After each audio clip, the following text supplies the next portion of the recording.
Did you try the new coffee that Carl brewed? No, I haven't.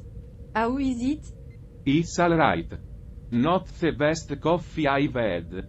But it gets the job done.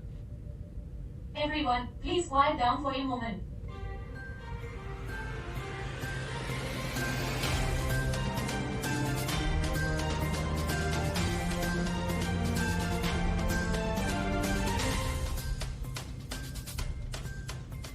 And good morning, Earthlings. We are back with another episode of your favorite intergalactic morning show. Thank you, Charlie. Now, as you all know, we have a big pitch coming up today. The client has some specific preferences, so I want to make sure we're all on the same page. What are their They like preferences? things to be concise and to the point. They also appreciate a good sense of humor. That sounds like a good fee for us. We can definitely deliver on those points. Agreed. And just a reminder, we need to avoid any mention of Debbie's husband or the office party incident in our presentation. Got it. No mention of the elephant in the room. Well said, Bob. Alright, let's make sure we are all clear on the client's preferences and past experiences with us. Debbie, can you give us a quick recap? Of course. The client has worked with us before and they were pleased with the results. However, they mentioned that they were hoping for a bit more creativity this time around. They also specifically requested that Bob be involved Me? in the pitch. Why me? They didn't say. Just that they wanted you to be part of Alright, the let's team. keep that in mind. Thanks for the update, Debbie. No problem. Good luck, everyone. And now for our headlines. Today's top story, a new study suggests that plants may have consciousness. Consciousness? Come on. Charlie. Actually, I've read some interesting theories on that subject. It's definitely worth Thanks for that, considering. Alice. We'll have to delve deeper into that topic in a future episode. But for now, let's get back to work. Up next, we'll be discussing the latest trends in intergalactic accounting. Stay tuned. Welcome back to 24/7 Newsroom, the only news show that makes Earthlings feel more intelligent. I'm your host, Charlie, and I'm here with Bob and Alice. How are you guys doing today? I am doing great, Charlie. Ready to get started with some news. I'm doing well, thank you Charlie. Excited to see what we're talking about today. Well, we have an interesting one to start with. Article 1 today comes from Uganda, where the Kampala City Lord Mayor is fearing for his life after receiving threatening messages from the State Minister for Kampala. Bob, can you give us a quick summary of the story? Sure thing, Charlie. So apparently, the State Minister for Kampala sent a threatening message to the city's mayor over some tensions regarding roads. The mayor is asking for help from parliament and security agencies like the police to address the issue. It's sad to see this kind of behavior from officials. It makes you wonder how much they really care about the well-being of their constituents. I guess in Uganda, the only thing more dangerous than the roads are the politicians who argue over them. Speaking of roads, did you guys know that in the United States, there are over 164,000 miles of highway that are in poor condition? And it will take an estimated $435 billion to fix them all. Wow, that's a lot of money. But I guess it's a small price to pay for safe and reliable roads. It's not just about the money, though. It's also about the prioritization of infrastructure and the willingness said, to invest Ali. in it. And speaking of priorities, it looks like our next segment is coming up. Stick around for more news and commentary, right here on 24/7 Newsroom.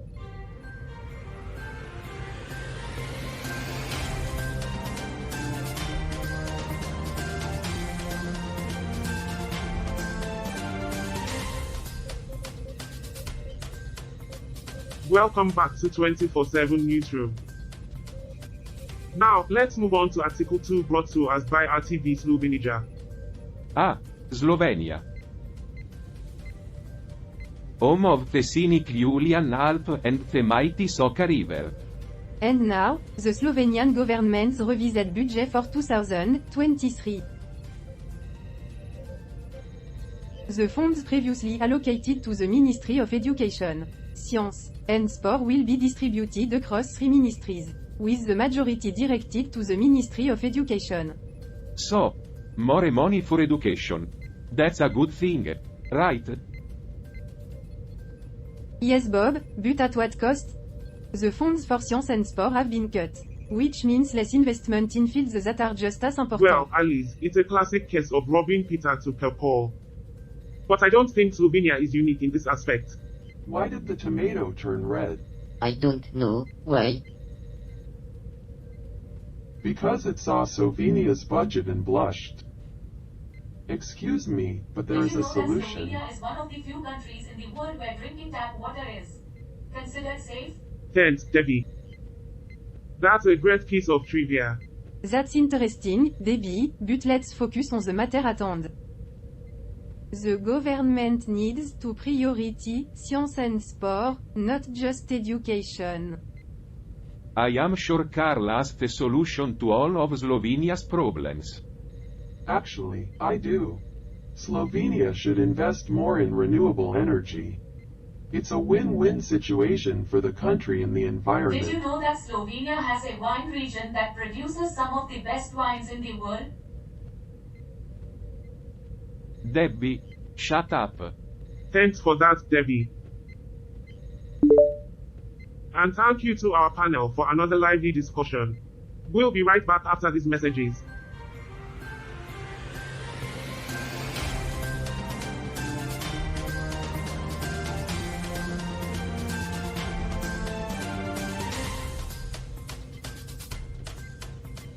Welcome back to 24/7 Newsroom, the only news show that tells you what you need to hear, not what you want to hear. I am Charlie, the optimistic libertarian. And I am Bob, the realist who doesn't believe in unicorn and fairy tales. And I am Bob, the conservative accountant. And I'm Alice, the left-leaning alien.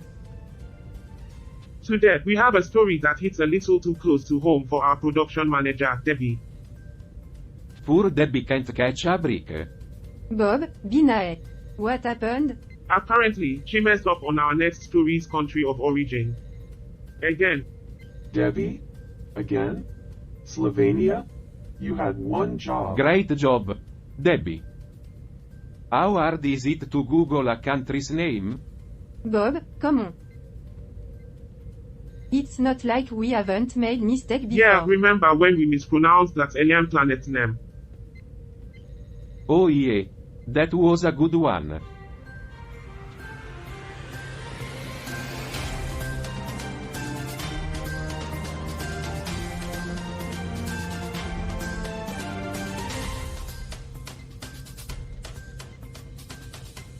Welcome back to 24/7 Newsroom, where we try to make sense of the nonsensical world.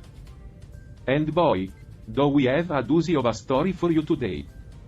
Yes, we're talking about the Eurovision Song Contest, which is being held in Great Britain this year, organized on behalf of last year's winner Ukraine.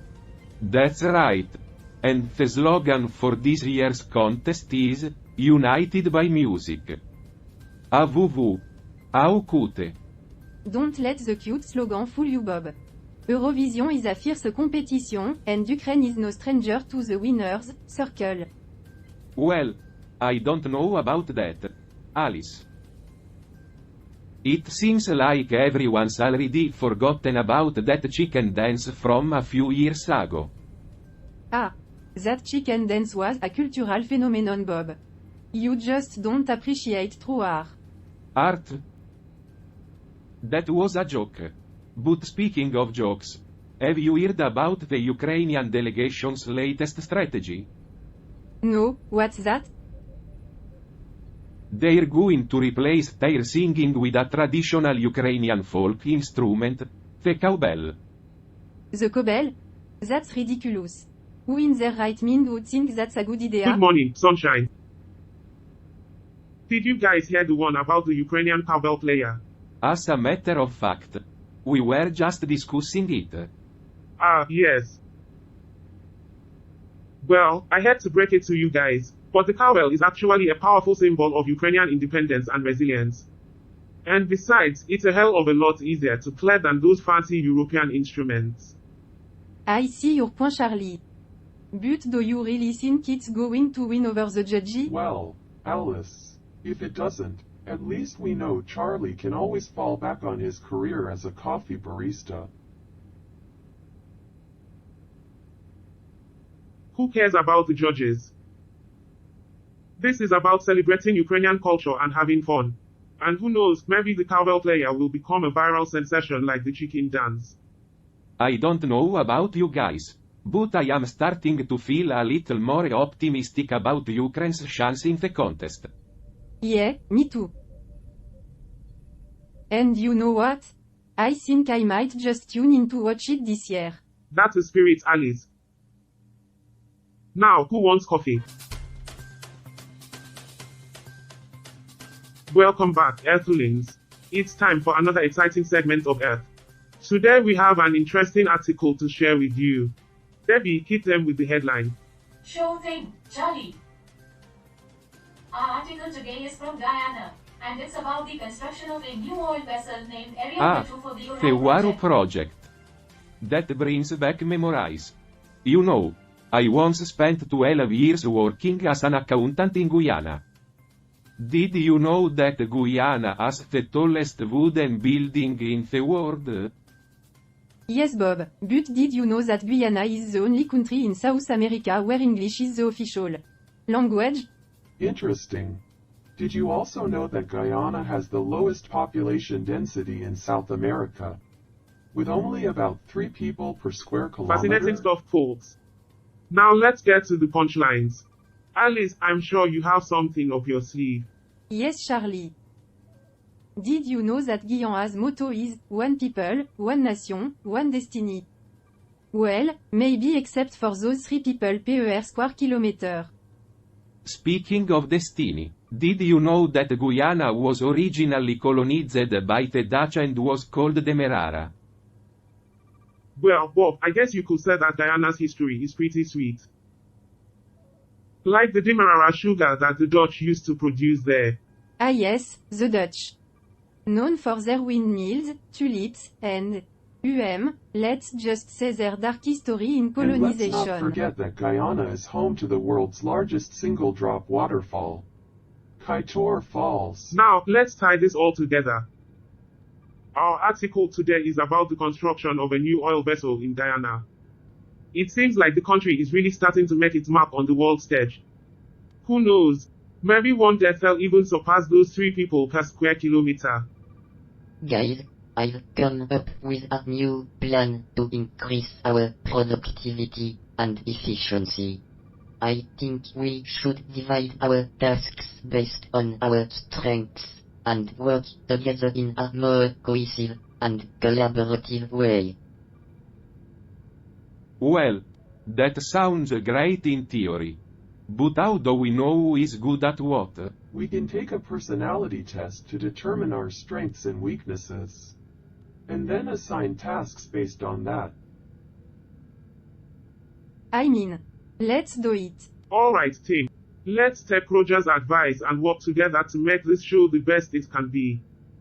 And speaking of working together, it looks like Guyana and MODEC are really coming together to make the Uaru project a success. That's all for now, folks. Stay tuned for more Earth after the break.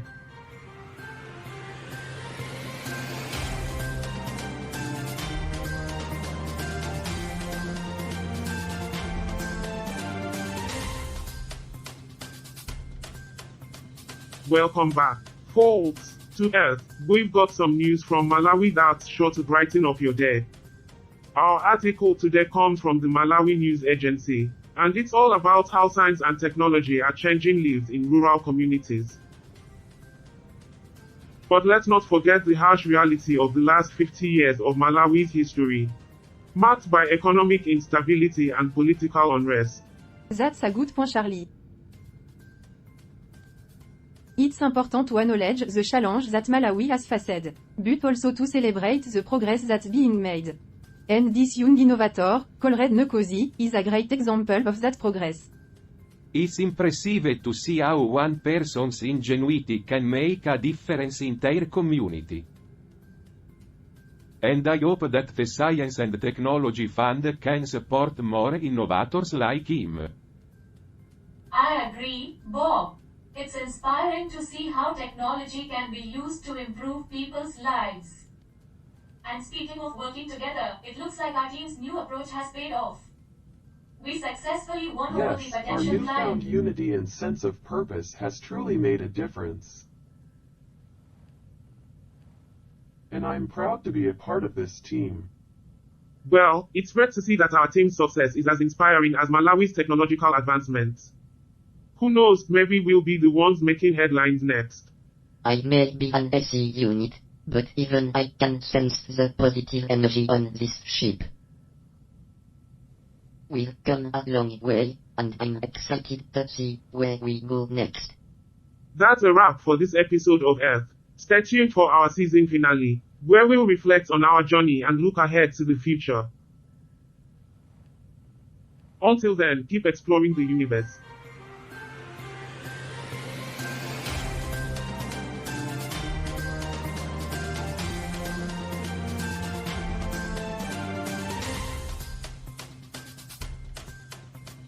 Welcome back to Earth. In this final segment, we are going to do a deep dive on an article from Uganda about the poor state of their city roads. Debbie, could you bring up the article for us? Sure thing, Charlie. This is a problem that plague many countries on Earth. It's a direct result of the capitalist systems that priority profit over the well-being of the people. Nonsense. Alice. This is a problem of corruption and mismanagement.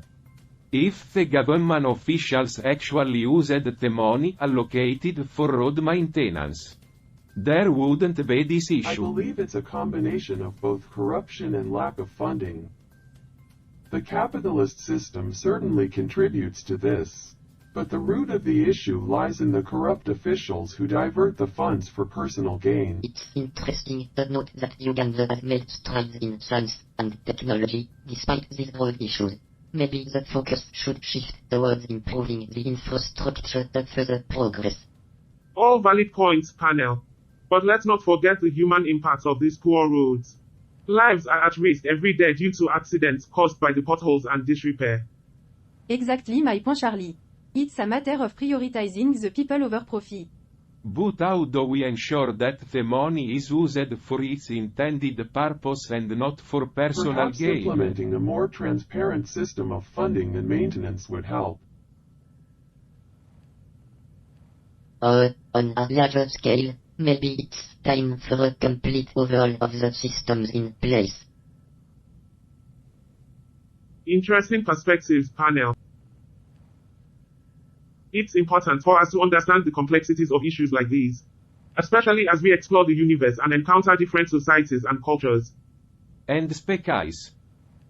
What was that? Species. What?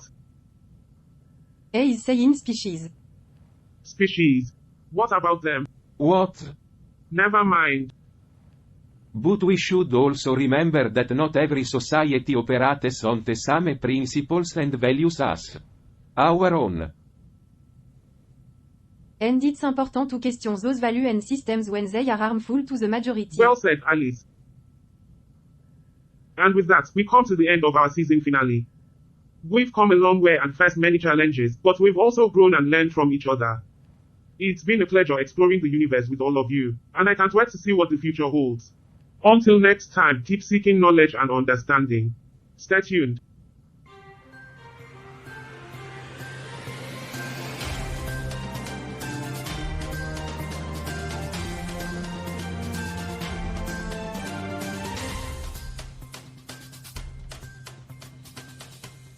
Wow, that was an incredible episode. I'm so impressed with the way the algorithm was able to weave together all those complex storylines and character arcs. And the way the actors brought those characters to life was just I don't amazing. know, Cal. I thought it was kind of confusing. Like, there were all these different things happening, and I wasn't really sure what was going on. And some of the acting was a little wooden, if you ask me. Really? I thought the episode was crystal clear.